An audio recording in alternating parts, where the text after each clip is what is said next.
What about you? Because you are a happy guy. Yeah. Why do you attract the sacks? I think they're drawn to the light.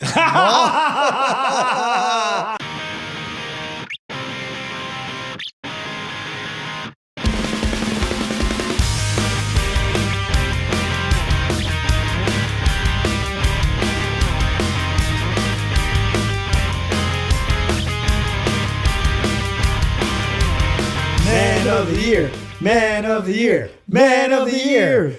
Welcome to the #1 friendship podcast in the country. I'm Aaron Karo. I'm Matt Ritter. Matt, I think one of the hallmarks of this pod is that you say something kind of earnest, and then I just guffaw in your face with my sort of obnoxious laugh. And then I cry inside. And there's three things that have come up about this that I wanted to mention. One, a couple of people said, "Oh, is that your real laugh?" Yeah, yours. You have a great guffaw.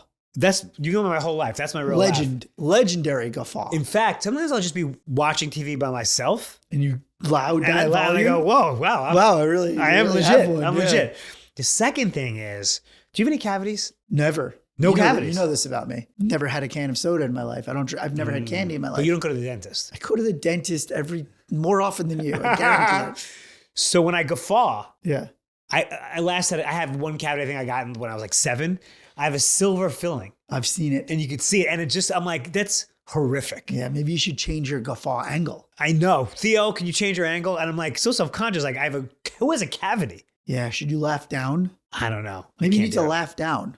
Would it change the volume if you angled it down? Not. It's more. You gotta. Yeah, because I love your head. I love how you're involuntarily. Yeah. Your head just like jolts. So back. no cavities. None. Do you floss? Yeah, I floss. I do everything. So, but I think it's really just the sugar. I've had so little sugar in my 43 years because I don't drink soda. Never had a can of soda, and I never have liked candy. Yeah. So those are like. But you do love a cupcake. I love a good cupcake. You call him the cupcake. They kid. call me the cupcake kid. And the third thing I wanted to bring up was that it seems to me in this podcast, in our friendship, that you make me laugh more than I make you laugh. Is that true? I don't know. You're actually not like a big laugher. I don't know. It's hard to make you laugh. It is hard. I don't. Well, now I'm feeling bad. Am I not laughing when you're saying? No, funny I'm just stuff? saying like your personality, like you don't really like laugh. Well, I do. When I get into a laugh, When I get into a laugh, I get into a laughing fit. Yeah. It takes me, I got a good.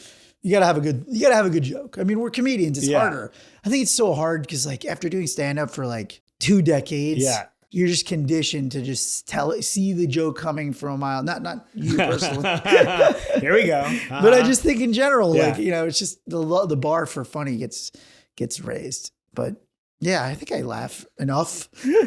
Well, it just brings up this topic of bi-directionality. Okay. Which is whether your friendships go both ways. So now I'm getting smeared for not laughing. I'm saying that's just our way into the topic. Yeah. I think we What a amuse ourselves. sneer. But it's an important topic that a lot of people have reached out to us that like they have friends that seem to be taking more than they're giving. Yeah. See, I knew this was a smear. This whole thing I'm not giving the laughs that I should. Okay. Well, I'm just like, maybe you're giving more to me than I'm giving to you. Yeah, maybe it's that. It's probably that. Yeah. It's definitely that. And one part of healthy relationships is that there's give and take. Yeah. So I thought we would talk today about bidirectionality, whether our listeners are getting as much as they're giving or giving, less than they're getting, and how we can work on that. Love that topic. It's kind of amazing that we haven't specifically honed in on that yet. And it's something that is probably in every friend group that's going on.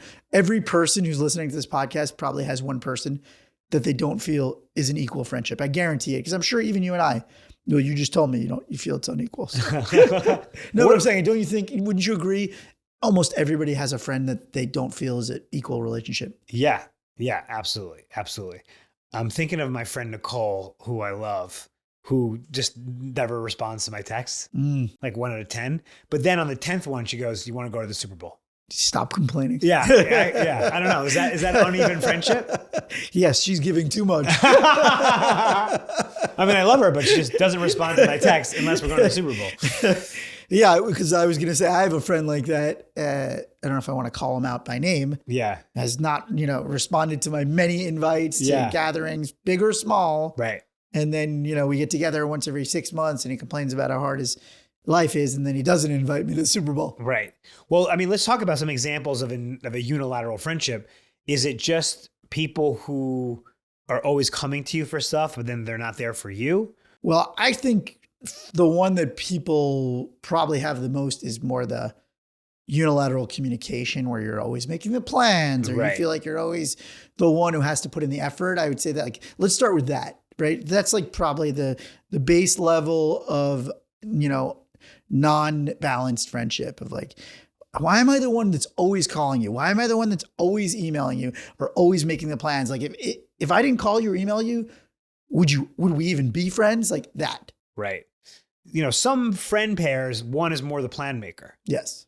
I mean, I think it's more if you never hear from the other person. Right. That's what I'm saying. I think let's distinguish, right? Because I think it's totally fine if it's not even 50-50. It could be 80-20 in even the communication or friend making. But if it just feels like that other person just doesn't care, or if it feels like that person would never be friends with you, or your friendship could just end if you didn't consistently do everything, is that healthy? Right. I mean, is that even really a friendship? Right. Because that's the question. I sometimes feel like, oh man, there's some people in my life, if I didn't continually, make the communication or make the plans, I don't know, would we ever be friends? Would they just not even realize that we're no longer friends? Maybe that's not a friend. Well, let me ask you this. When you have a friendship where you're kind of making all the plans, why do we do that? Is that because the other person is just cool and when you hang out, it's fun? I want to say that is a part of it. Okay. I do want to say sometimes there's people you just like. Right. And you overlook that stuff. Because they're busier. They're cooler than you. They're cooler than you. Yeah. you're oh, this person's, I like them. Yeah. I want to hang out with them. I want their glow. Yeah. I don't know. Maybe there is something to that. And I don't know. Maybe that goes back to your childhood, high school, all those insecurities. I wonder if there is some sort of insecurity level involved with continually inviting somebody who doesn't reciprocate or doesn't communicate just because they're fun or they're cool. Right. It's kind of like chasing after a woman. Yeah. She doesn't like you back. Right. Maybe it makes you want them even more as a friend. But what about the friends that I'm thinking more of they sort of takers? This is different. Okay. That's different. So one is you're plan making and they're and reaching out and they're more passive. And then the next type of friendship is a taker. Why don't we just call it planners and fanners? And for our non-YouTube, I'm fanning myself. Yeah. Planners and fanners. Yeah. So one guy's doing nothing and the other guy's planning. Okay. I could go for a mint julep about now. Planners and fanners. That's not bad. Yeah. Because that's actually making me a little bit more pissed off. Now I'm picturing it. Yeah. They're just sitting around. Oh, this sarsaparilla in spring. I wonder what I'll do today. I guess I'll just sit around and wait for Aaron to come up with a plan. Okay, so we got planners and fanners, and describe the second type of non-bidirectional relationship. Yeah, so look, I think takers I have a real problem with is, in a friendship where you just feel like somebody's only coming to you when they want something. Mm-hmm. They only ask you for things. It feels like every time you hang out, you're getting a request for something, and they're never offering anything in return. And again, not that everything has to be tit for tat or 50-50, but I think we all know those kinds of friendships. I think we can all relate to that type of friendship where it's I don't want to see this person. What are they going to ask me for this time? And sometimes it's emotional. Yeah. Too, right? They call to you, complain. Right. They're always, have an issue. I'd almost rather them take things from me than emotional space. Right.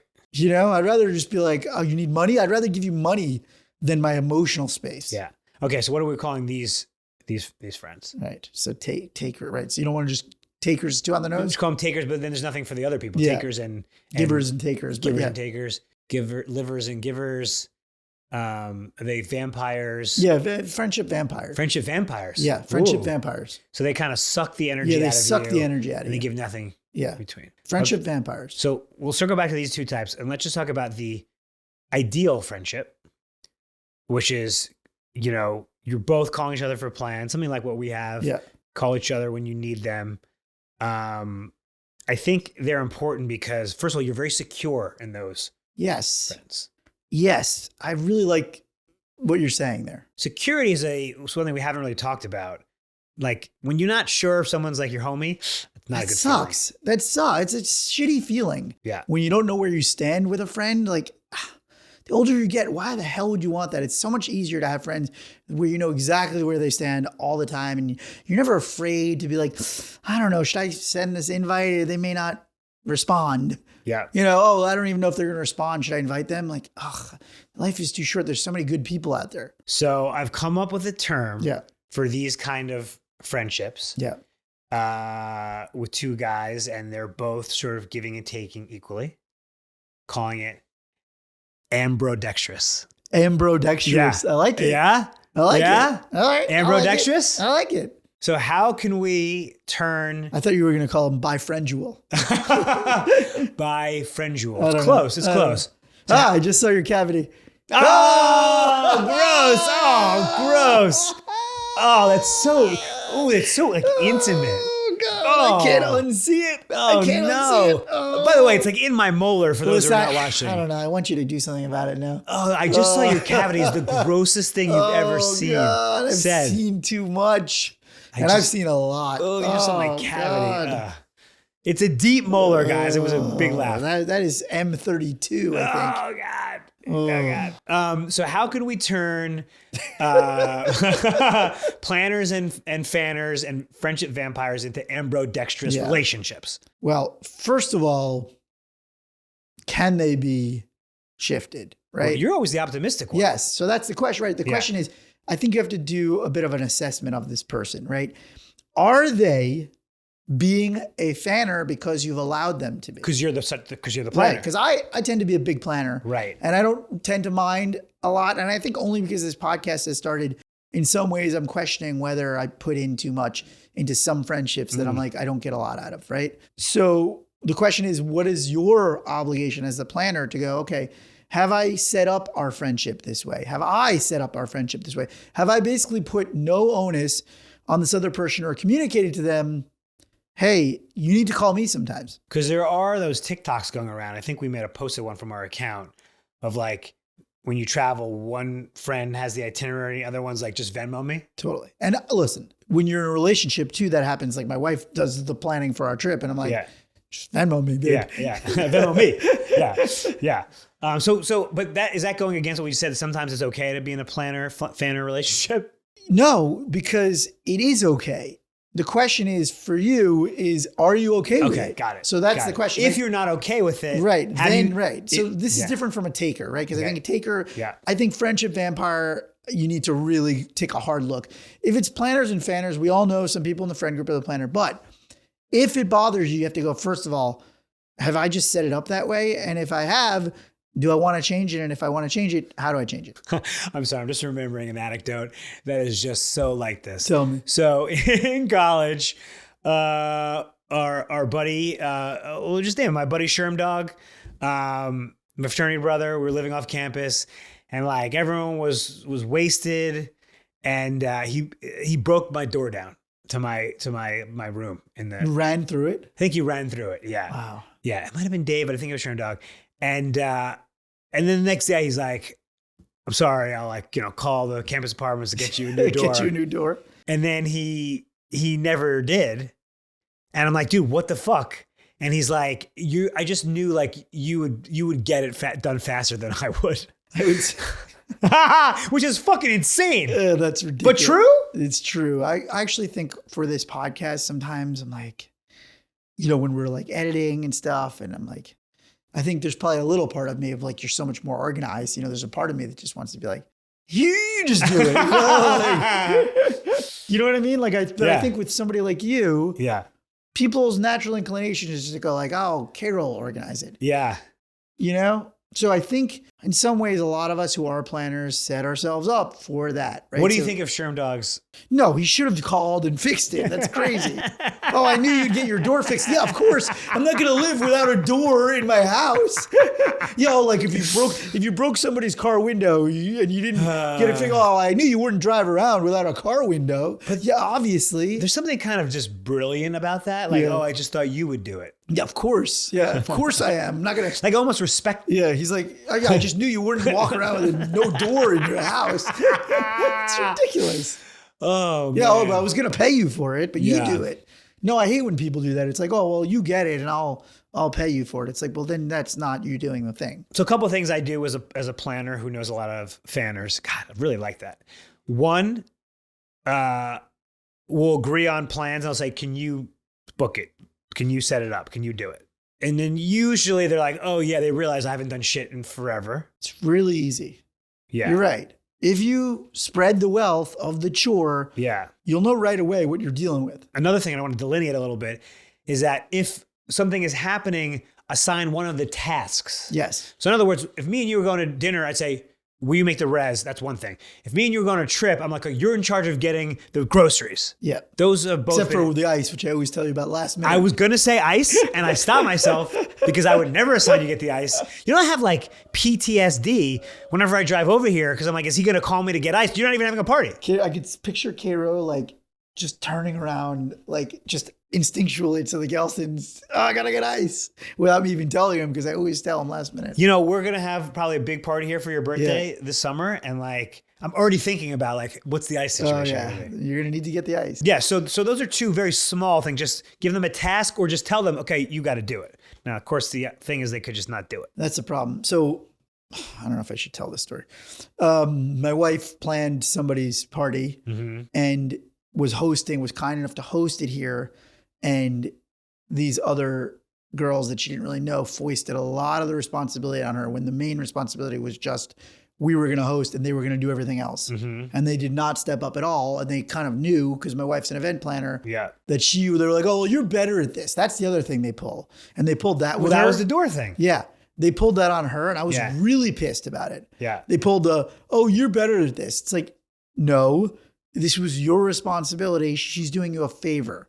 And now you've flipped that. And I think a lot of people do that to their friends who happen to be planners. And I think you should all know that they don't really like that. But I also think if you're the planner, you do have to communicate it. Otherwise, it'll continue. You'll continue getting steamrolled. I mean, when we had our Man of the Year podcast launch party, I mean, you did most of it. Yes. But I think if you said, can you do X, I would have done it. But I didn't mind it. Listen, I like... Here's the difference. We like throwing parties here and we like to do all the planning, but this wasn't a party for my wife. Right. So it was like, hey, we're doing you a favor. And that's the other part of it. It's like context. Like if somebody's like doing you a favor and you're foisting the work on them, like that's not cool. Can I ask you a tangential thing? Yeah. So every like Christmas Eve or something, I used to go to my friend's in-laws up in like, I don't even know anything in California outside of LA. What's north of LA? What's west of LA? Well, north San Francisco. No, not that Paso far. Robles. Not that far. Like the Central Coast. Like half an hour anyway. Ojai, Ventura. As we've discussed many times on the podcast, family can also be friends. No, I mean your friend's family, your friend's parents, your friend's in-laws. Lay it on thick. Yes. Be extra nice. And I always be like, what can I bring? And they'd be like, no. Like, we don't need anything. It's totally fine. Of course, I'd bring wine anyway. And then every year she'd be like, you're the only one who brought anything. Yeah, that's such a low-hanging fruit. But what do you think about, do you always show up with wine or something? Yeah, I always do. We always do. Like the only time we don't is if it's like last minute that we decided to come and we just, it's not going to happen. Because you talked about no gifts. This is different than no gifts. Yes. Yeah. I like to try and show up with a dinner party with some wine. Yeah. Okay. So we've talked about planners and fanners. How do we deal with a friendship vampire? So I have a lot of sad sacks in my life lately for whatever reason. A lot of these woe is me type guys, these types. Like the Snoopy character that has the storm cloud. Yeah. I just feel like I have too many of those. And I'm a very positive, happy guy. And so it just doesn't jibe with my energy very well. I'm like, I'm very nice. Jibe or jive? Jive? What is it? Jibe or jive? I think it's a jibe. Is this another one of those? Is that not right? I think it actually is jibe, But I think people may say jive. Jive. And I think it could be jive too. I can't tell if I'm part of the stupid people crew or the smart person that has. What was the been thing that converted. we did the other day? I don't know. It was something else. But what about? I'm sorry. What about you? Because you are a happy guy. Yeah. Why do you attract the sacks? I think they're drawn to the light. Like moths to the flame. He attracts the sacks. Yeah, I track the sacks. Yeah. So, and look, on this pod, we're very big about wanting people to be vulnerable. So I don't want to say, hey, don't be vulnerable because then you're going to be a sad sack. It's like, have a little bit of self-awareness. Karo always talks about this. Like, how are you so self-unaware that if I see you 5 times and every one of those times is about something that you don't have or you're not doing, or it gets to be the point where like, God, I don't know if I want to go meet this person for lunch. Sorry. So I attract the sacks. You attract the sacks. So friendship vampires by definition are sort of taking more than they're giving. Yeah. Now, there's 2 ways to think about it. Yeah. Would you rather them take less or would you rather them give more? It's funny because I used to say I don't ask for enough in my friends. And that's sort of something I'm trying to work on. Of like when I need something from people, I want to be like. Seems you never have trouble. Not except for Karo. Yeah. Except for Karo. Yeah. Him. And it's always ice. I've never had any problem. And it's always ice. No, I just meant emotionally. I wasn't asking enough, Yeah. I think, in my friendships. And now I think I'm pretty good with that. So I don't think it's necessarily like, oh, I need more. I think it's because I'm fulfilled on how much I need. I think that's part of it. Like when you're talking about bi-directionality, when you're somebody who's kind of getting everything you need out of your friendships, then like somebody's trying to pull so much and they're not giving you any. And you're like, but I don't really need them to give. I just don't want them to be pulling that emotional space out of you. So I think there's probably 2 types of friendship vampire relationships. Yeah. One where like you need stuff like Jill, like I need you and you're just like not there for me. Right. And then there's just like, I don't need anything from you, but like I can't hear this fucking nonsense anymore. Right. I feel like you definitely get tired of people's like nonsense. Yeah, because I also don't typically need that much. Although I will say when we did our social scores, I scored low on like asking for and like receiving stuff. Yeah, I think we're both working on that. Like that's something because I think we're also predisposed to like, we're very social. And so people are attracted to us and they want to share their stuff. But I think there's a fine line of like, hey, now you're taking.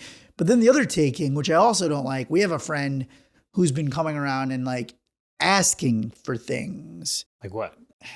It's things like money related or like we should do this project together or like wanting to collaborate. It's almost like every time we hang out, it's for the ask. A little too transactional? Yeah. But I like that. Yeah. But I mean, you don't like that in somebody that's what they want from you constantly. I know. I think we've talked about this. I just don't have any friends like that. Yeah. This is not somebody who is really a friend. Got it. Somebody who's trying to kind of edge their way in all the wrong ways. Got it. But what would you prefer? That's the question. Would you prefer somebody who's like constantly transactional or taking emotional space? Well, I mean, do I have to choose between these? Yeah. I think if you're dealing with an emotional vampire that's taking a lot from you, you don't necessarily need anything from them. Yeah. I think you just got to cut them out, not out of your life. Yeah. But like you need to like not pick up the phone every once in a while. That's right. Not engage. That's right. Because we're engagers. Yeah. We need to disengage more. Especially if you know that every time they call, it's going to be either an emotional suck or an ask. Yeah. So straight to voicemail. Right. So straight to send that vampire straight. Send a voicemail straight through the. And then those that you need something from and they're not giving it to you, that's a conversation you need to have. Yes. Like Jill, I don't know why Jill is the person. Yeah. Like, you got to take the cold plunge, which is what Justin Baldoni says. Just say it. Like, I need more from you than I'm getting. Yep. I think usually people, they're so caught up in their own woe. Yeah. So I think there's an easy way. I actually had a family member actually ask me about this. They had a situation where they're just not getting that from their friends. Like they're not getting the cheerleading when they have a couple big things coming up. And they're always listening to their friends like, woe is me stuff. And like, I know that this person's accurate about their assessment. Yeah. And so I said, if you're going to communicate it, I think the easiest way is to start like, not with, hey, I'm not getting what I need from you. Start with when you have this big thing, you just say, hey, I've got this big meeting coming up. Like, I need some pump up, like, so it's like almost like jokey, but like, it's like a very casual way to get the ball rolling on them doing the actions that you want. I have a question for you. another philosophical question. I feel like we get a lot of, messages, or we hear a lot of anecdotes from people. I don't know. Friends don't seem to be doing. They're not lifting their weight. They're not pulling their weight. Yeah. That's why we're getting the messages. The people whose friendships and friends are pulling their weight, they're not going to message us, right? Well, you should though. I would like some messages of like positivity. We should get more positive messages. I want to hear the more positive of like, my friends did something awesome. Can you please send us some more like my friends did something awesome examples? Because there are the miscommunication examples, like the friend who always brought her husband around. Okay, that was a miscommunication. Yeah. But like, if something great happens and your friends aren't reaching out, like, I don't know, like to me, you're more optimistic. I'm like, well, that's not a good friend. Ditch him. No, because I think some people don't necessarily always, like a marathon's a good example. Like some people may not even realize like that, how big of a deal that is to some people. Right. So they may not even reach out and go, that's awesome. You did that. And you may be thinking, wow, they didn't even like send me a note. Like I'm running a marathon. Yeah. I think that's like a great example of like, I kind of didn't realize what a big deal it was until I saw it up close. You know what I mean? So like on some levels, I think there is it's like, that's a little bit of a miscommunication. So I think there's a way, if you're the planner and you're the person who feels this way, like there is a casual way of being like, hey, I'm doing this big thing. Like would love it if you could come, but it'd be cool. Just send me a pump up note. Yeah. And that's like not making it weird. You know what this really dovetails with? As I'm saying it, I'm just like, why don't people know? Why don't people understand what you need? Because they're not mind readers. I said this to you. Yeah. They're not mind readers. Friends are not mind readers. And I think that's one of the biggest miscommunication problem is you're having no communication and you're calling it a miscommunication. You're having no communication and you're calling it a miscommunication. Oh, interesting. Yeah. Like they're not mind readers. That's if you are disappointed in your friends for not texting you before you had a big meeting or a big date or running a marathon or a big promotion, they may not know that the gravity of it for you. They may not realize the gravity, or they may have just forgotten whatever it was and you want them to pick up the slack. They're not mind readers. They may think everything's going well. They may think when they hang out with you, you guys have a great time, and then they think everything's great. They may be the recipient of 100 of your emails and not sent you one email, and you've never set them straight about that. And they're not mind readers. So if you don't want to set them straight about it, sure, you could just cut them off and go, all right, well, this is too one-sided. But if you like that person and they're not a friend, they're not a friendship vampire, they're not mind readers. You may just want to be like, in a very casual way. I think the first way is casual is like, hey, why don't you make the plans this time? Haha. That's a little passive aggressive. I am actually continually impressed by how you do actually like change my mind about stuff. Whoa. I do really like this idea that friends are not mind readers, because I'm very much like, they're done. Cut them off. They didn't respond. Who is this person who's not happy that you got a promotion? But you're right. Like they might not know. They might not realize. Now, again, if you communicate a couple times, then that's not great. Because we want to have grace in friendship, correct? Because our point is not to have you start cutting your friends out of your life. That's what I would do. But our point is to help your social fitness, to help, rebuild, repair some friendships, or just like activate them a little bit better, or get your friends to do a little better, light a tiny fire under their ass of like, and most of the time you're not even asking for that much, right? Like you just wanted them to say, good job. Your friends are not mind readers. And I'm assuming, and we know this from, most of the time when you do the communication, then they fix it. Totally. And a lot of this is that, by the way, a lot of this stuff isn't that level of like, oh my God, my dad died and you didn't text me, because most people don't do that. You're right. The things that they're talking about are this like very intermediate level stuff that, frankly, most friends are busy. They have busy lives. They got family, they got kids. They're not always thinking about you. I always tell people this, nobody's thinking about you, even your friends. And so you get it in your head that like, oh, this person doesn't care about me. They didn't even like call me, and like I had a big thing coming up. It's like, they're not mind readers. Give them a little grace, but at the same time, try to change those behaviors a little bit. This is one of the most important things we've done in this podcast. Your friends are not mind readers. I'm gonna remember that. Should we do listener question? Let's take a question. Asking for a friend. All right, guys, this is Asking for a Friend. If you have any friendship questions, ethical dilemmas, send it to us on Instagram at Man of the Year Podcast, or you can email me or Matt. We're very easy to find on Twitter. We will anonymize it. Except for this one. Oh, this one we will not anonymize Because this is coming from our buddy Dave. and it's a voicemail. It's a voicemail. I love these. So Can we have more voicemails, guys? Yeah, if you want to leave us a voice memo, just do it on Instagram and we'll put it on the pod. And let's see what Dave had to say.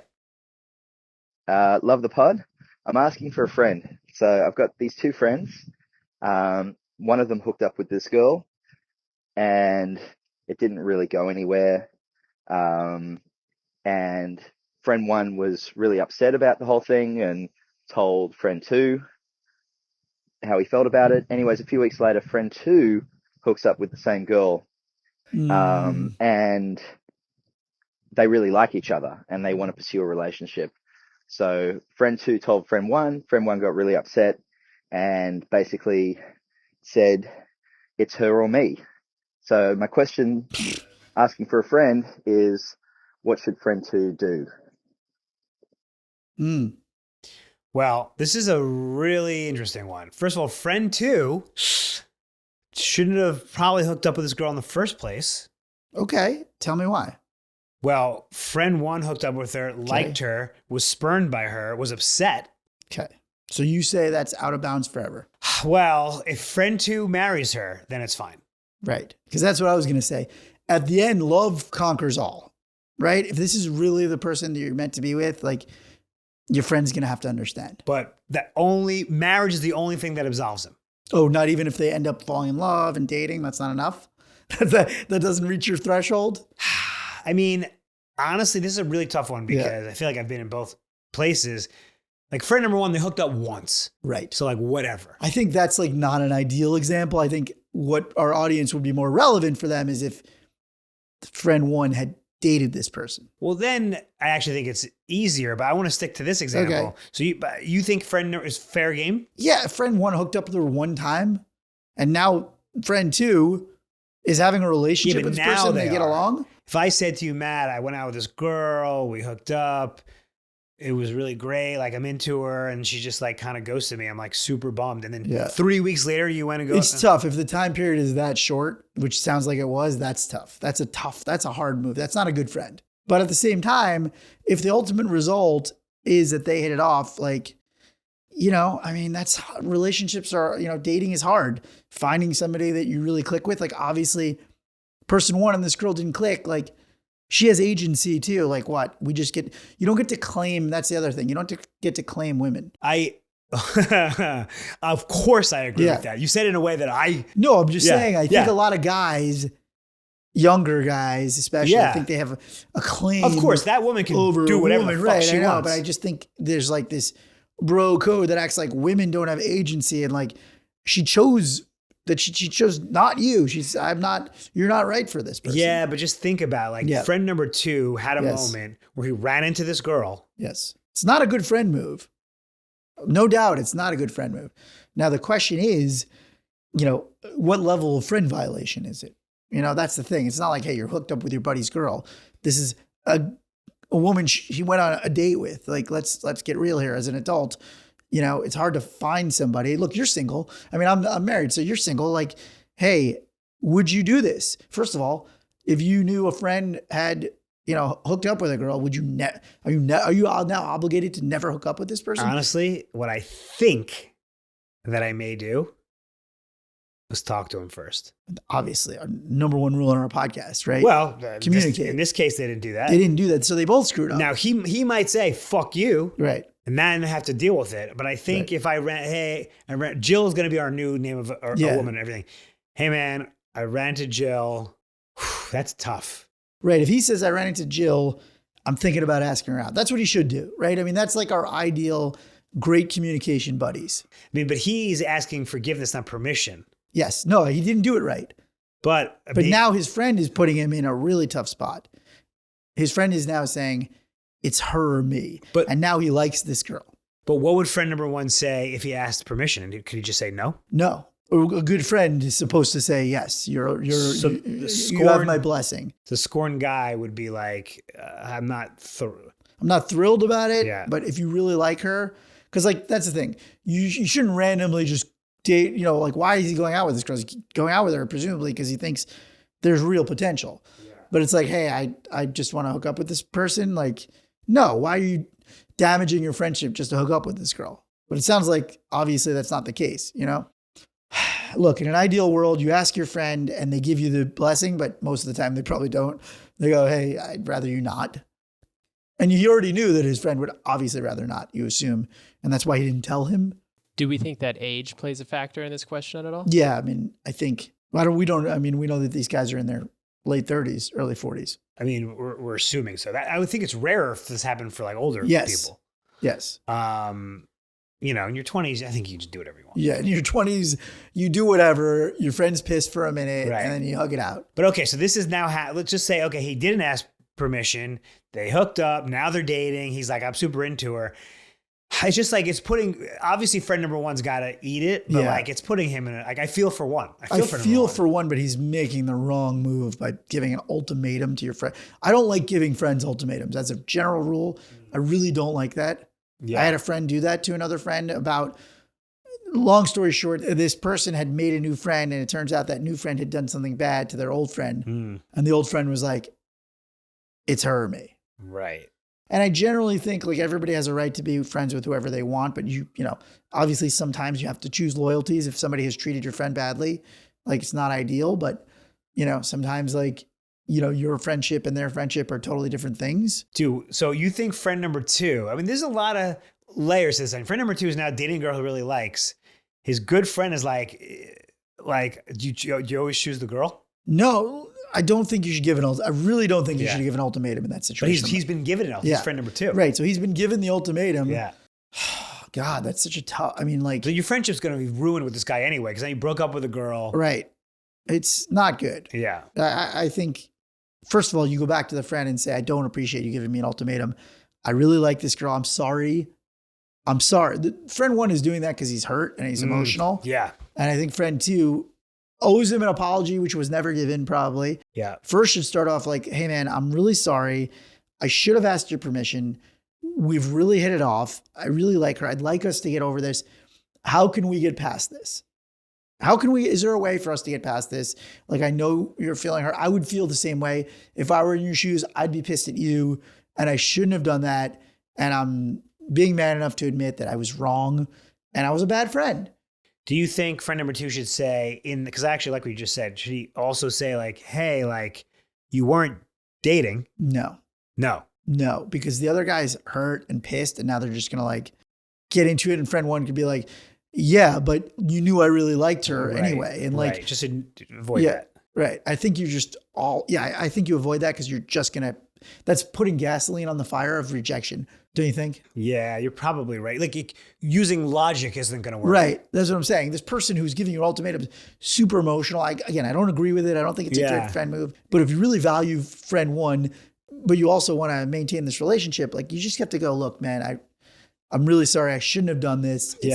I did the wrong thing, but we really like each other. And I would prefer your blessing. Like I'm going to keep dating her. Right. But I just want you to know I'm sorry. Man, justice for friend number one, man. Justice for one? Yeah. You want justice for one? I just feel bad for him. You want him to end the friendship? You don't want him. I want him like, basically what happened is their friendship is going to be affected probably forever. Yeah. Like. You think? You don't think you can get over it? I think they get over it the second one finds somebody that he cares about. Ooh, well, first of all, two and Jill. Should go set him up with somebody. Set him up immediately. Yeah. Make it their life's goal. And then they have an orgy and they swap one night and then everybody's happy. Hey, I was going to say I made you laugh, but no, you made yourself laugh. Oh, Dave, that was a great question. Great question. Did we solve it? I mean, listen, please give us an update. Yeah, please give us an update. I think friend two, put hat in hand, apologize to friend one, say, I realized I was in the wrong. I was a bad friend. I want to continue being friends with you, but I'm not going to break things off with this person. I see real potential with this person. Jill must be some woman. Wow. Send us pics of Jill. Send pics. Asking for a friend. Guys, I was asking for a friend. If you have any friendship questions, send it in and we'll answer it on the show. Theo, I heard we have some corrections. Yeah, for a vocab debate of the day. Today was jibe with a V versus jive with a V. Jibe is in reference to being in harmony. Right. That's what I was saying. Jive with a V is phony talk or like jazz music. So you were right. But I think some people start to say he jives with me. So you were in the smart category. And they don't realize they're just specifically talking about jazz music. Wait, how do you spell jibe? Jibe is the being in harmony. Jive is the phony talk. Like talking jive. And what's Gibe? Look up Gibe. That's jibe. I think it's when you make fun of somebody. Correct, yeah. Insult or mocking remark. Right, a jibe, like a dig. Yeah, got it. Okay, thanks, Theo.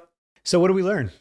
Number one thing, friends are not mind readers. Right, so if you think you're in an unequal relationship that's not amBROdextrous, I love that term. Your friend may not be an emotional vampire or a fanner. They just don't know. Right. So I think it's on you a little bit to share what you're feeling, and don't do it you don't have to go heavy-handed with it. You can just be like, hey, it would be nice if you shot me a note.